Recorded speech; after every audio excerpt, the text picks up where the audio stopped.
SIT ശരിയായ നിലയിൽ അന്വേഷണം നടത്തിക്കൊണ്ടിരിക്കുകയാണ്.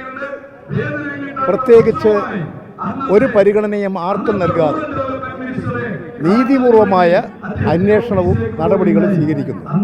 എല്ലാവരും ആ നിലപാടിനെ പ്രശംസിക്കുകയാണ് വേണ്ടത്. ഒരു സംസ്ഥാന ഗവൺമെൻറ് നീതിപൂർവം ഈ കാര്യത്തിൽ അന്വേഷണം നടക്കണം എന്ന നിലപാടെടുത്തുകൊണ്ടാണ് പ്രവർത്തിക്കുന്നത്.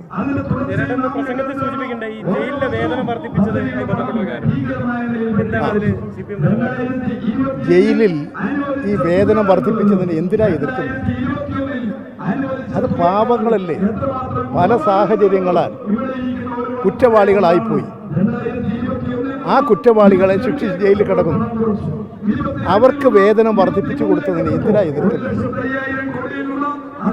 അതിനെ എതിർക്കുന്നത് തികച്ചും തെറ്റായിട്ടുള്ള നിലപാടാണ്. നമ്മുടെ തൊഴിലുറപ്പ് മേഖലയിലാണെങ്കിൽ അവർക്ക് ദിനപ്രതി 369 രൂപയാണ്. അത് വർദ്ധിപ്പിക്കാത്തത് കേന്ദ്ര ഗവൺമെൻറ്റാണ്. നിങ്ങളത് കേന്ദ്ര ഗവൺമെൻറ്റിനോടല്ലേ പറയേണ്ടത്? ഇത് വർദ്ധിപ്പിക്കണം. അങ്ങനെ വർദ്ധിപ്പിക്കുമ്പോൾ മിനിമം വേതനം കൊടുക്കണം. ആ മിനിമം വേതനം കൊടുക്കേണ്ടത് കേന്ദ്ര ആവിഷ്കൃത പദ്ധതിയാണ്, കേന്ദ്ര ഗവൺമെൻറ്റാണ്. അത് കേന്ദ്ര ഗവൺമെൻറ്റിനോട് പറയാതെ ഇവിടെ ഈ ജയിലിൽ കിടക്കുന്നവന് ഒരു ചില്ലറ പൈസ വർദ്ധിപ്പിച്ചു കൊടുത്തപ്പോൾ അവർ ആ ജയിലിൽ തന്നെ അത്യാവശ്യം എന്തെങ്കിലും സാധനം, സോപ്പോ എന്തെങ്കിലും വാങ്ങണമെങ്കിൽ ഇതിലിൻ്റെ ഒരു കൂലി കൊണ്ടാണ് വാങ്ങും. അത് കാലോചിതമായി പരിഷ്കരിപ്പിക്കുന്നതാണ്. ആ ഒരു നടപടി എന്തിനാ വിമർശിക്കുന്നത്? എന്ത് കാര്യത്തിനാ? ഇത്തരം വിമർശനങ്ങൾ വന്നാൽ ഒരു ഗവൺമെൻറ് എന്താ ചെയ്യുക? അതിൻ്റെ അകത്ത് ഇടപെടുകയല്ലേ ചെയ്യുക? എന്തിനാ ഈ ദ്രോഹം ചെയ്യുന്നത്?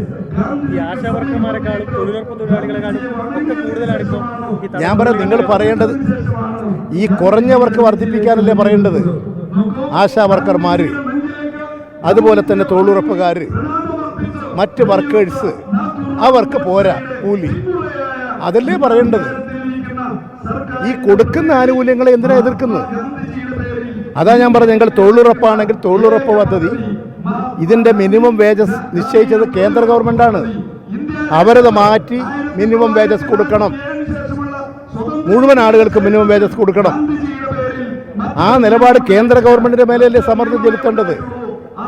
അതൊന്നും പറയാതെ ഈ പാവം ജയിലിൽ കിടക്കുന്ന അവർ വലിയ ക്രിമിനലുകൾ തന്നെ, വലിയ കൊലക്കുറ്റം ചെയ്തവർ തന്നെ. പക്ഷേ ലൈഫ് ജീവപര്യന്തം ആ ജയിലിനകത്തല്ലേ. അവരങ്ങനെ പണിയെടുത്ത് കിട്ടുന്ന കൂലി കുറച്ച് അവിടെ വെക്കും, കുറച്ച് അവരുടെ ആവശ്യം നിർവഹിക്കും. പിന്നെ ജയിലിൽ വിട്ട് ഒരു 10-15 കൊല്ലം കഴിഞ്ഞ് ജയിലിൽ നിന്ന് വരുമ്പോൾ ആ പൈസയും കൊണ്ട് നാട്ടിലേക്ക് പോകാം. ഇങ്ങനെയുള്ളൊരു ആനുകൂല്യത്തെ എന്തിനാ എതിർക്കുന്നത്? ഈ കഴിഞ്ഞ ദിവസം അമിത്ഷാ തിരുവനന്തപുരത്ത് വന്നിട്ട് BJPക്ക് കേരളത്തിൽ അടുത്തൊരു മുഖ്യമന്ത്രി ഉണ്ടാകും എന്നൊരു പ്രസ്താവന നടത്തി. അദ്ദേഹം വന്നത് ആരും അറിഞ്ഞില്ലല്ലോ. ഈ നിങ്ങൾ മാധ്യമക്കാർ തന്നെ കണ്ടോ? കണ്ടില്ലെന്നാണ് എനിക്ക് തോന്നുന്നത്. അന്ന് അവിടെയെല്ലാം വേറെ പ്രളയമാണ്, വാർത്താ പ്രളയം. അതുകൊണ്ട് ഇതൊന്നും ഉണ്ടായില്ല. അമിത്ഷാ വന്നതും പോയതും മനുഷ്യനറിയില്ല.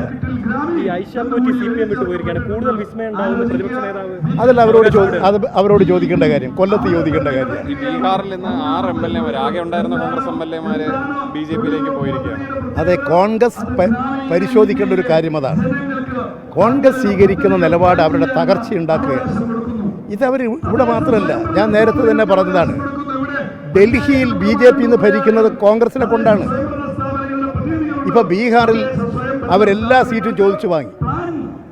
എല്ലാ പാർട്ടികളെയും യോജിപ്പിച്ച് നിർത്തി സീറ്റ് കൊടുക്കേണ്ട കോൺഗ്രസ് ബീഹാർ നിയമസഭാ തെരഞ്ഞെടുപ്പിൽ മറ്റ് പാർട്ടികളെയൊന്നും പരിഗണിച്ചില്ല.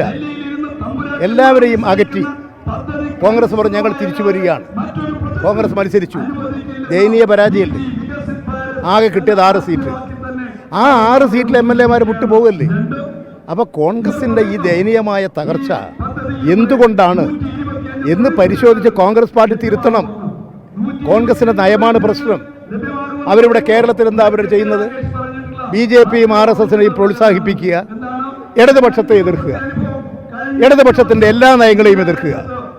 ഇടതുപക്ഷത്തെ എങ്ങനെ കുറ്റപ്പെടുത്താൻ കഴിയും എന്ന് അന്വേഷിച്ച് നടക്കുകയാണ്. അങ്ങനെ ചിന്തിക്കുന്നൊരു പാർട്ടിക്ക് സ്വാഭാവികമായും ഇത്തരത്തിലുള്ള പ്രശ്നങ്ങൾ ഉണ്ടാകും.